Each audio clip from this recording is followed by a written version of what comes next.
En el aire de la radio pública, en Radio Nacional El Bolsón, Muchas Nueces, se llama este programa que te va a acompañar hasta las 12 del mediodía, con mucha información. Entre esta información, una visita interesante que nos llamó mucho la atención, porque a partir de hoy hasta el domingo 17, van a estar por aquí cerquita Martín Ayerbe, que es el presidente del Foro Naval Argentino, Hipólito Buchar, y al mismo tiempo Romina Cortaderría, que ella integra el movimiento industrialista nacional. ¿Cuál es el objetivo principal? Bueno, poder dar a conocer este impulso para que se forme la Junta Promotora para conformar un partido, la Social 21, la tendencia aquí en nuestra provincia, y por supuesto luego en todo el territorio. Tenemos en línea a Martín Ayerbe para comentarnos un poco más sobre esta llegada, sobre Social 21 y demás. Martín, muy buenos días. Ana y Ornella, te saludan. ¿Cómo están, chicas? Muy buenos días. Muy buenos días. Gracias por atendernos en primer lugar, Martín. Y bueno, contanos cómo desembarcan en la provincia con esta visita y cuáles son los objetivos de esta llegada.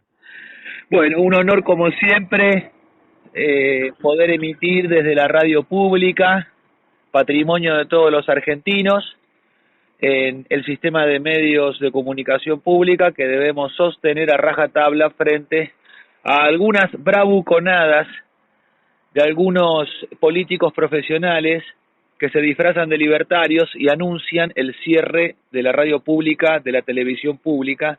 Claro que sí. Gracias por mencionarlo, porque fue también un enojo de todos los que amamos trabajar en la radio pública también, porque nos llena de orgullo pertenecer a un medio público. Y también Lourdes agregó una nota, y bueno, ya no salimos, Martín, pero bueno, te quería también comentar esto, ya que lo mencionás, y agradecerte también por hacerlo, porque era, bueno, dejemos de atribuir y regalarle, ¿no?, este término a personajes como este.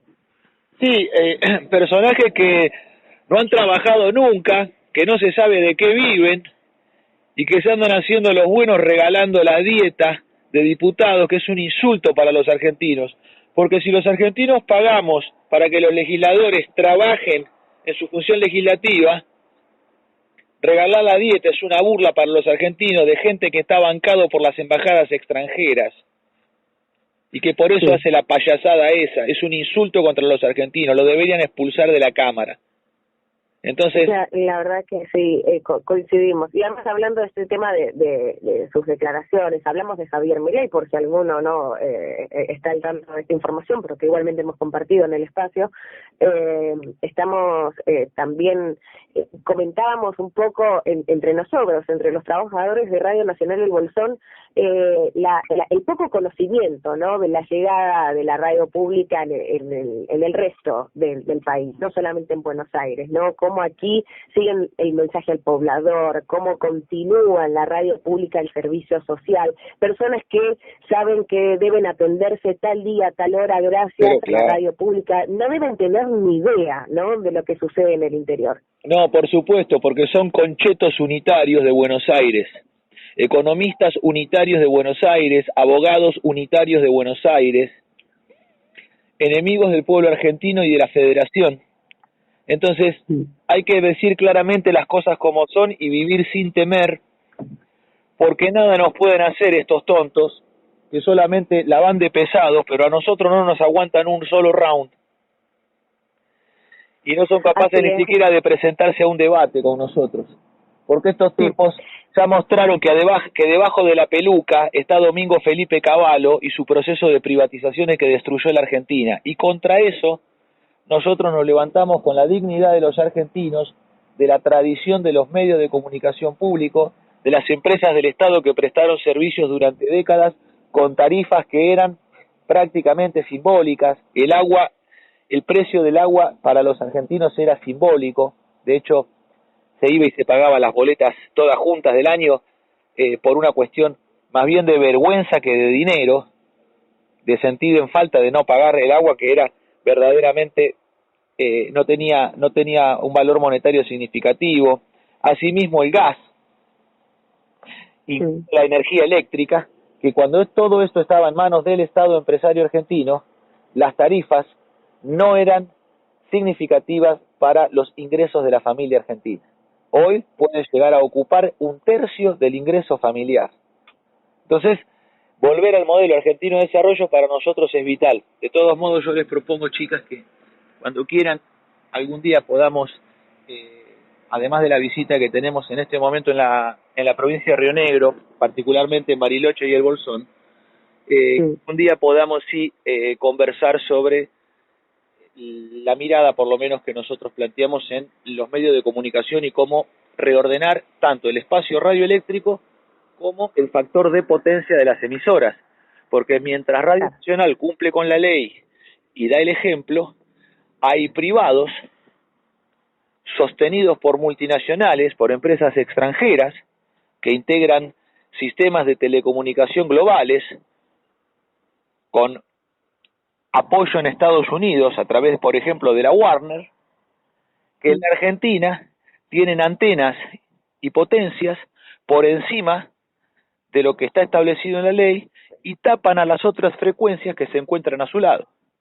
Entonces, nosotros tenemos que plantear un sistema de ordenamiento del espacio radioeléctrico y del factor de potencia de cada una de ellas, porque fijémonos una cosa, Radio Nacional tiene trabajadores de la comunicación en todas sus emisoras, tanto de AM como de FM. Mientras tanto, que estos grupos concentrados lo que tienen son repetidoras donde ni siquiera dan trabajo a los comunicadores de cada localidad. Entonces no es lo mismo una cosa que el otro, porque Radio Nacional verdaderamente realiza un esfuerzo para sostener un sistema de trabajo digno. Yo estuve recientemente en Mendoza, en Las Heras, y luego en San Rafael. De hecho, estamos atravesando en este momento La Pampa, camino a Río Negro. Y estuvimos en la Radio Nacional de Mendoza, Radio Nacional Libertador, sí. y se mantiene un orden que la gente tiene que conocer. Además de estar los comunicadores que realizan cada programa, hay locutores. Se sostiene el empleo de los locutores, del oficio del locutor, que aquel que pasa las noticias. El estudio tiene un estudio extraordinario donde está hecho a imagen y semejanza de lo que es el estudio Radio Nacional de Buenos Aires, de lo que era la vieja Radio del Mundo, donde tocan orquestas en vivo. Entonces, bueno, eso es otra calidad cultural para los argentinos. Por eso, bueno, en algún momento podríamos avanzar. Claro que sí, nos va a quedar pendiente, pero vamos a llegar a hacerlo. Martín, bueno, contanos un poco cómo los ha recibido la provincia y también, bueno, qué es lo que vienen a afianzar aquí a Río Negro para contar un poco la idea a toda la audiencia. Bueno, nosotros vamos a llevar una serie de propuestas, algunos proyectos de ley que tienen estado parlamentario a nivel nacional, últimamente presentados por la diputada Fernanda Vallejos, Hugo Yasky, Marcelo Kenin, entre otros, con los cuales pretendemos restablecer el orden en el comercio exterior argentino, nacionalizándolo mediante su instrumento físico que es el buque. Porque el comercio exterior se realiza en barco, se transportan las cargas en barco, entonces quien domina la navegación domina el intercambio, quien domina la navegación domina los precios de intercambio, quien domina la navegación domina los términos, los plazos y las calidades. Entonces la Argentina debe recuperar la reserva de carga del flete marítimo, el derecho a transportar la mitad de importaciones y exportaciones en buques de bandera nacional, derecho entregado en la década del 90 en el proceso de privatizaciones de Menem, Cavallo y Dromi, con lo cual la Argentina perdió el mercado de cargas que debe recuperar para poder facturar a razón de 3.500, 4.000 millones de dólares por año para la Marina Mercante Argentina. Esto daría un montonazo de laburo a los marineros que quedaron abandonados al régimen extranjero desde la década del 90, hace 30 años, y podría reabrir la industria naval argentina, los astilleros que también fueron cerrados con la desaparición de la reserva de carga, de las navieras privadas y también de la vieja ELMA, la empresa de líneas marítimas argentina. Para esto también se va a requerir de un armador estatal, de una empresa de navegación del Estado argentino, que sea la nave insignia de la actividad.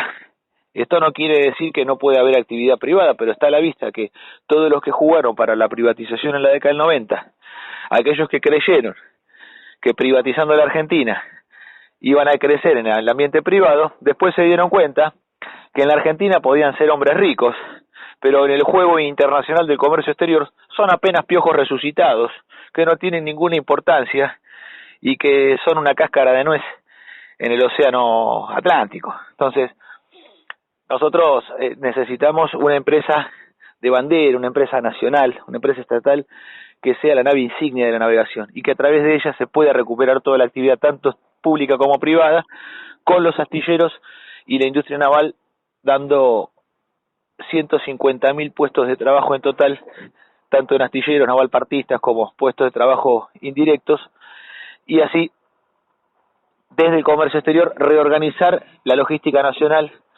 valiéndonos del ferrocarril para las largas distancias y de una flota de camiones integrada en una corporación del Estado al uso de la ley 20.558 de 1973, donde, bueno, Juan Perón y José Belgerbar reordenaron en la Corporación de Empresas Nacionales la planificación productiva del país, tanto en los medios de producción de bienes como en los medios logísticos organizadores de esa producción.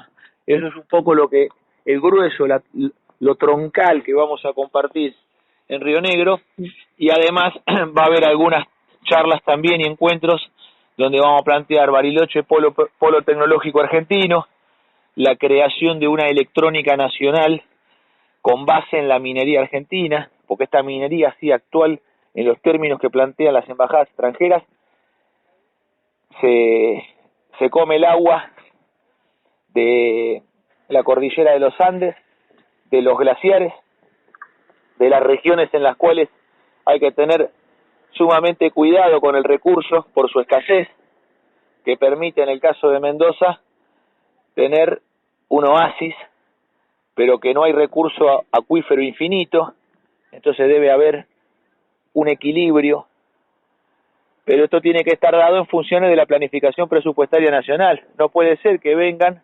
revienten la montaña para llevarse el mineral en bruto, pagando regalías insignificantes del 1%, declarando un metal y llevándose 20 en esos barros que salen por mineraloductos, que se cargan a granel en buques, y esto tiene que ser una electrónica que se valga, una electrónica nacional que tenga como base la propia obtención de lantánidos, actínidos, tierras raras y otros metales, que permita fabricar semiconductores, tiristores, puentes, diodos, capacitores, incluso cuarzo y arenas silicias para hacer silicio electrónico y poder fabricar microchips de producción nacional, valiéndonos de la Comisión Nacional de Energía Atómica. Martín, bueno, esto que estás mencionando me parece un punto súper importante, sobre todo teniendo en cuenta la zona donde vivimos, y para que quede claro por ahí, ¿cuál sería la postura de esta propuesta en relación a la minería, a la megaminería? ¿No es, digamos, totalmente en contra? ¿Hablaste de una cuestión de un equilibrio? ¿Cómo sería esto? Bueno, vamos a decirlo de manera muy clara, para no caer ni en la demagogia de los políticos profesionales que llegan a la función pública disfrazados de verdes, haciéndose los ecológicos, los paladines de la defensa de la naturaleza, y después traicionan a todos. Y de esto hay ejemplo en todas las provincias. En Catamarca, en San Juan, en Mendoza, en Chubut, en todos lados hay traidores que llegan haciéndose los ecológicos, los protectores de la naturaleza, y después terminan actuando como ya hemos visto. Nosotros lo que planteamos es que debe haber una minería nacional conducida por la Dirección General de Fabricaciones Militares, tal cual rezaba la ley 12709 del general Sabio en 1941, que prohibía la ley la exportación de minerales en bruto. porque el actual modelo minero de tipo extractivista se basa en la libre exportación de minerales en bruto. Entonces, claro, se van a comer toda la montaña. No hay límites, porque ellos en sus países acumulan estos minerales como fuente de reserva. No les importa no usarlos ahora, los usarán años después, pero están haciéndose del recurso argentino a través de la perversidad de este régimen de producción a gran escala y de exportación en bruto. Entonces, tampoco es posible una política de santuario en el cual no se realice ningún tipo de actividad minera en el país, sino que hay que establecer la producción a través de las empresas del Estado, como es Fabricaciones Militares y como es CITEDES, que es el órgano de investigación de las Fuerzas Armadas, la cual debería realizar el protocolo de producción y establecer las técnicas, los químicos, los procesos de purificación, lixiviación, de refino de esos metales de acuerdo a normas ambientales que no sean depredatorias de la naturaleza. Porque nosotros necesitamos mineral de hierro para producir acero. Nosotros necesitamos cobre para los conductores eléctricos de nuestras viviendas y de los artículos del hogar. Nosotros necesitamos tierras raras para poder producir una electrónica nacional de computadoras, teléfonos celulares. Entonces, esto tiene que estar guiado a una planificación presupuestaria de la nación, como lo venimos planteando nosotros desde el Movimiento de Liberación Nacional y como nadie lo está haciendo en la Argentina. Entonces, el esquema de producción tiene que estar ligado a la planificación presupuestaria y la extracción de la cantidad necesaria de minerales. Entonces, prohibir la exportación en bruto significa que lo que es único que se puede comercializar son productos semielaborados o elaborados, como tochos, barras, perfiles, chapas, porque de esa manera, con el instrumento militar presente en el campamento minero, es la única manera de poner a raya a las multinacionales, con las cuales, en los debates que se han dado tanto en Mendoza, en San Rafael y próximamente en El Bolsón, nuestra intención no es negociar con las multinacionales que extraen el mineral, sino expulsarlas del territorio nacional, porque detrás de las empresas de fantasía, como Barrick Gold o Yamana Gold, lo que hay son países del Commonwealth británico, Australia, Nueva Zelanda, Sudáfrica, Canadá, los cuales son súbditos de la reina de Inglaterra, tributan lealtad a la reina de Inglaterra, a nuestros enemigos que derramaron sangre argentina en Malvinas 82. Entonces, para nosotros no hay ningún tipo de arreglo con ellos. Y si hay contratos que los gobernadores han firmado con esas multinacionales, traicionando la voluntad argentina, bueno, muy bien. Expulsaremos a las multinacionales y si quieren litigar en tribunales extranjeros, que lo hagan, porque tendrán que dar cuenta también de los daños ambientales, de la contaminación y de las muertes que ha provocado en los argentinos. Así que no tenemos ningún tipo de temor, ni en litigar, ni en presentar batalla en el territorio nacional, porque así como ocupan Malvinas, también están hoy ocupando la cordillera y la meseta patagónica los ingleses. Martín, te saco un poco también del tema para, ya con la idea de presentarse en la candidatura presidencial a realizarse en 2023, que hagas una reflexión acerca de cómo ves la situación, sobre todo económica, y también comentarte que acaba de llamar un oyente y pregunta tu postura en relación al pago de la deuda.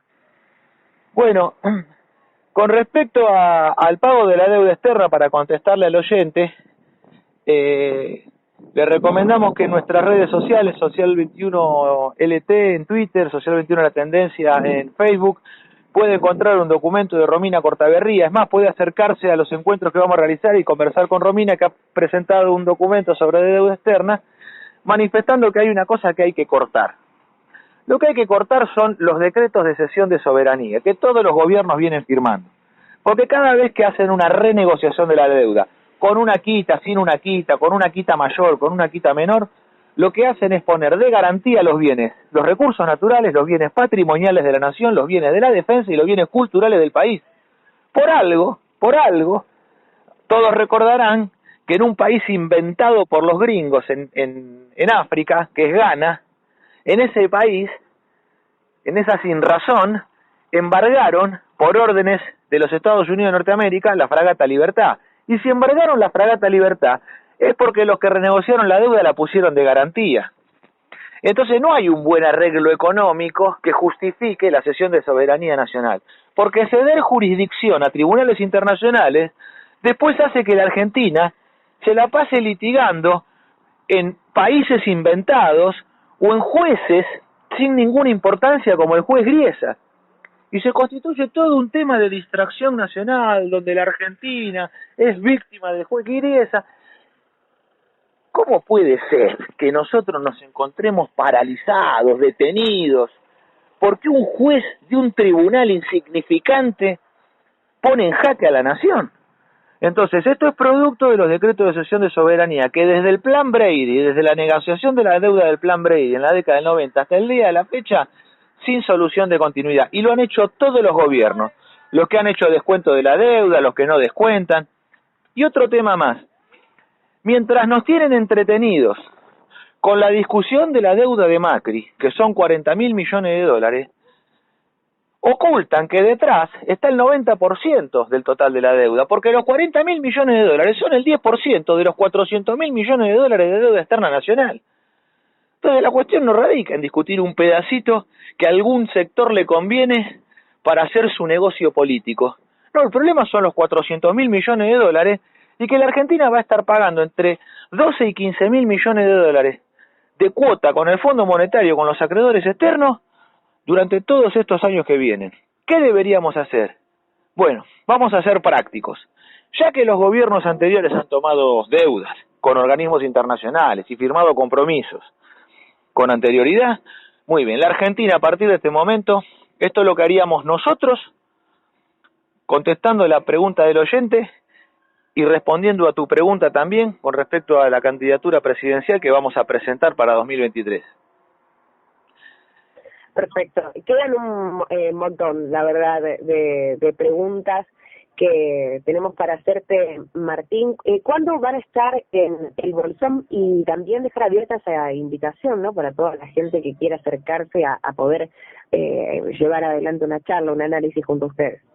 Bueno, vamos a estar desde hoy es miércoles, estaremos llegando y haciendo televisión a las 9 de la noche, y luego jueves, viernes, sábado y domingo vamos a estar trabajando tanto en Bariloche, en el barrio del Frutillar, en el Bolsón, así que a través de nuestras redes sociales pueden acceder a los teléfonos de contacto de Franco Allende, de Hernán Bojicic, de Juan Manuel Cito, y poder también ver las direcciones en los afiches donde nos vamos a encontrar. Esto es público, es gratuito, es abierto a todos los criollos, a todos los argentinos de buena fe, honestos, valientes y patriotas, que quieran conocer este proyecto de liberación nacional, que quieran impulsar la sagrada causa de los argentinos, la industrialización, este movimiento de liberación que es un nacionalismo industrialista de tercera posición, que sobre la soberanía nacional, así como la manifestamos, nos montamos sobre una línea industrial. Esto que estábamos hablando de la deuda, y con esto no les quito más tiempo, quiero aclarar que si hay que pagar la deuda externa, si hay que pagar 15.000 millones de dólares al año, bueno, muy bien. Dejemos de importar 10.000 millones de dólares de autopartes automotrices, montando la industria automotriz nacional como lo supimos hacer, y en la década de 70 fabricar el 100% del valor de Ford Falcon, de Chevy Serie 2, Renault 12, Peugeot 504, Torino, Ica, estanciera, rastrojero, y lo mismo con las importaciones superfluas de artículos del hogar. No puede ser que nosotros estemos quemando las divisas que se obtienen por la producción argentina de la cosecha, importando tonterías superfluas como artículos del hogar que tendrían que ser fuentes de trabajo abundante para los argentinos. Entonces ahí está la base de la sustitución de importaciones, que tiene que darnos el pleno empleo a todos los argentinos que necesitan una fuente de trabajo industrial. Tal cual. Martín, última pregunta. Nos estamos quedando sin tiempo, pero realmente uno de los proyectos que se han presentado fue el del transporte, que sea, bueno, multimodal y al mismo tiempo que dependa de manera total del Estado. Contanos un poco más de eso. Igualmente, de todas maneras, estaría bueno coordinar algún tipo de visita a la radio, al estudio, cuando vengan, pero no quería dejarte ir sin antes consultarte acerca de ese proyecto. Con todo gusto, me comprometo. Es un honor para mí ir a los estudios de Radio Nacional en todo el territorio argentino. Verdaderamente, siempre trato de que cuando viajamos podamos ir y conocer a cada radio nacional, así que con todo gusto lo hacemos, después lo arreglamos. Con respecto al transporte multimodal, bueno, nosotros necesitamos un sistema moderno de transporte. ¿Existe el transporte multimodal en Argentina? Claro, en manos de las multinacionales. En manos de las multinacionales que dominan el comercio exterior. En manos de las multinacionales que dominan el comercio interior a través de las importaciones. Entonces necesitamos un sistema de transporte que estabilice los precios, que nos dé un transporte seguro y que además tenga una acción de fomento para poblar la Patagonia. Porque acá hay que salir del pensamiento unitario y centralista de Buenos Aires. Hay que terminar con esa cabeza de Goliat que lo único que hace es detener el desarrollo nacional. Porque ese pensamiento amarrete de querer comprar barato en el extranjero nos genera un quebranto social. Porque la gente mal alimentada en el conurbano bonaerense termina enfermándose de diabetes, y un enfermo de diabetes es carísimo para el sistema de salud. Y eso es una aberración en términos inclusive económicos, no solamente humanos y espirituales. Entonces nosotros necesitamos poblar la Patagonia porque en el 35% del territorio nacional viven apenas el 5% de los argentinos, y no porque el argentino no quisiera ir a hacer patria y además vivir en los paraísos, en los verdaderos paraísos naturales que encontramos en la Patagonia, sino porque es caro vivir en la Patagonia, porque no hay logística, porque no hay transporte que la integre y porque no hay fuentes de trabajo industriales abundantes. Entonces una red ferroviaria que una con un ferrocarril federal andino, desde Ushuaia a La Quiaca pegado a la ruta 40 al pie del Ande, un federal atlántico que una la provincia de Buenos Aires desde Bahía Blanca hasta la Tierra del Fuego, nos permitiría tener una troncal perimetral en la línea de frontera de nuestra nación, cada 50 kilómetros poner una estación ferroviaria y ahí montar un campamento minero que abastezca de minerales a las industrias metalúrgicas, siderúrgicas y electrónicas, con las fábricas que den las fuentes de trabajo a los argentinos que van a poblar la Patagonia, y que podamos volver a realizar, así como lo hizo San Martín hace 200 años, las obras hidráulicas con las cuales, con el sistema de acequias, tanto como existe en Mendoza como existe en el Alto Valle de Río Negro, poder realizar la producción de alimentos en la Patagonia y a partir de allí lograr un afincamiento de los argentinos en nuestro territorio nacional, porque un nuevo reordenamiento demográfico que descomprima los conurbanos de la patria, el conurbano de Rosario, el conurbano de Córdoba, el conurbano del Tucumán, el conurbano de Buenos Aires, el conurbano de Mendoza, nos permitiría dar una nueva oportunidad a argentinos que verdaderamente anhelan tener un pedazo de tierra, una vivienda, un trabajo que hoy no consiguen, porque cuando escaparon en los 90 de sus provincias al matar el ferrocarril, vinieron a las ciudades más importantes buscando un trabajo que nunca consiguieron, una vivienda que nunca tuvieron. Entonces es la marcha de los argentinos por la batalla final, que es la ocupación de nuestra Patagonia, para ocupar y defender el territorio nacional y nuestra integridad como nación, porque ahí está ocupando el enemigo inglés y quiere que la Patagonia esté despoblada. Necesitan que esté despoblada porque la consideran una reserva espacial, no meramente de recursos naturales. Entonces es la hora de, bajo el signo de la Cruz del Sur, que los argentinos marchemos a ocupar la Patagonia desde Mendoza y Río Negro hasta la Tierra del Fuego. Para eso necesitamos una logística de fomento. No tiene que ver con el costo y con el gasto, tiene que ver con el trabajo y la defensa. Entonces, ningún privado, porque está demostrado que hace 40 años que tuvieron oportunidad y no lo hicieron, ningún privado va a invertir en una línea férrea donde vive apenas el 5% de la población. No, se va a poner una flota de camiones en el Gran Buenos Aires. Entonces necesitamos que sea el Estado argentino el que dé trabajo, y para esto calculamos con la obra ferroviaria crear 250.000 puestos de trabajo en lo que es el montaje de terraplén vía y obra, y 250.000 puestos de trabajo en talleres ferroviarios fabricando las formaciones con locomotoras y vagones argentinos. Bueno, Martín, agradecemos mucho tu tiempo, el haber brindado esta entrevista y bueno, queda pendiente la visita para poder seguir conociendo más sobre el partido, así que te agradecemos nuevamente y quedamos con los micrófonos abiertos también. Muy buenos días, bellas damas, un abrazo a toda la audiencia de Radio Nacional. Hasta luego. Allí pasaba por el aire de Nacional Martín Ayerbe, presidente del Foro Naval Argentino. Él está